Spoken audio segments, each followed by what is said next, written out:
यो मिसली नि खस्रो भयो कि बेसी मतलब बलुवा बेसी भयो हो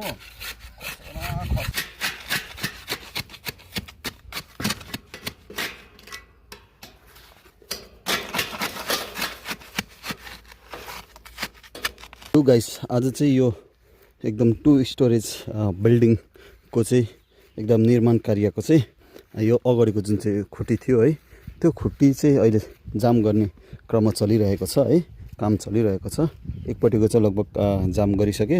अर्कोपट्टि चाहिँ यहाँ जाम भइरहेको छ है आफै नै एकदम खड्दै आज चाहिँ सन्डे भएको कारणले गर्दाखेरि यो बिल्डिङ मिस्त्री आउँदैन त्यसले गर्दाखेरि अब यो सन्डे चाहिँ फेरि के हुन्छ भन्दाखेरि अरू मिस्त्रीले पनि सिमेन्टको मिस्त्रीहरूले पनि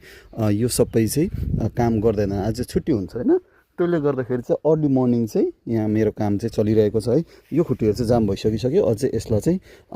6 इन्ची तल यसरी हेर्न सक्नुहुन्छ यो यसलाई खनिरहेको छौँ है यो 6 इन्ची तलदेखिको माथि 1 फुटसम्म उठाइन्छ फाउन्डेसन उठाइन्छ त्यसपश्चात फेरि भित्र ढलाइ हुन्छ हैन बाहिर बरन्डामा पनि ढलाइ हुन्छ केही मात्रामा 2-3 इन्चको त्यसपश्चात यो जुन चाहिँ दुईटा खुट्टीको जाम गर्ने प्रक्रिया चाहिँ चलिरहेको छ यहाँ केही मसलाहरू मैले तयार गरेको छु है यो मसला चाहिँ यो मिसली चाहिँ एक्चुअली बेसी बलो भएको मात्राले गर्दाखेरि एकदम सुखा सुखा लागिरहेको छ है तर पनि गिलो गिलो मसला चाहिँ मैले तयार गर्दैछु त्यस्तो छ यो है आम्मा के हो यस्तो है लेबर भन्दा पनि डेन्जर भइरहेको छ फार्म स्टेको मालिकको हालत है किन भन्दा खड्दैछु नि त यहाँ हेर्नुहोस् न हो आफै खड्दैछु यसरी आफू बिचमा खट्नु चाहिँ मलाई पनि मनपर्छ किन भन्दाखेरि मेहनतको फल मिठो हुन्छ भनिन्छ है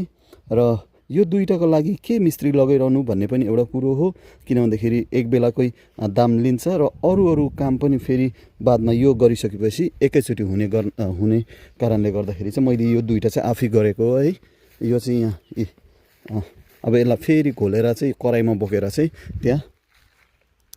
जाम गर्नुपर्ने छ है र यसमा चाहिँ धेरै construction update day by day म दिइरहने प्रयास गर्नेछु अब हिजो चाहिँ रेलिङको कामहरू पनि भयो यहाँबाट देख्न सक्नु भइरहेछ छैन अब कतिजनाले भन्नुहुन्छ होला यो किन पेन्ट नगर्नु भएको यो फलाम त खिन्छ त भनेर भन्नुहुन्छ होला हैन त्यसको पनि उत्तर म केही दिन पश्चात दिनेछु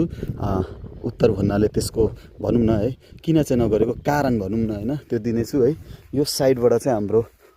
यसरी रेलिङ छ हैन बादमा गएर यस्तै सेम टु सेम यहाँ एउटा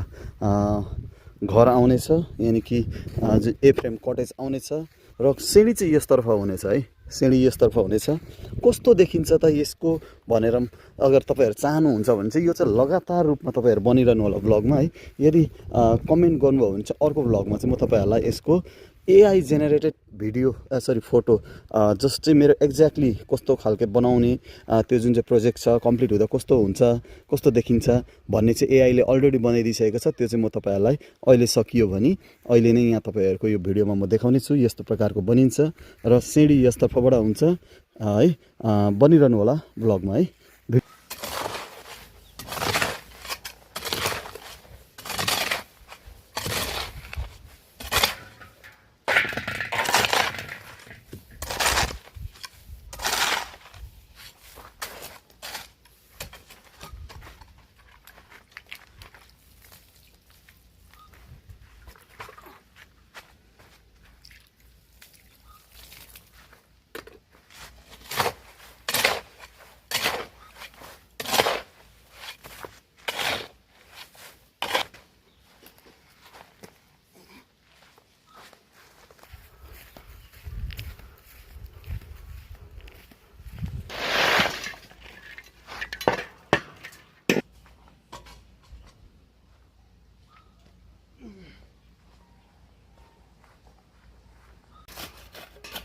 सबै एडिट गरिहाल्छु नि बोलेको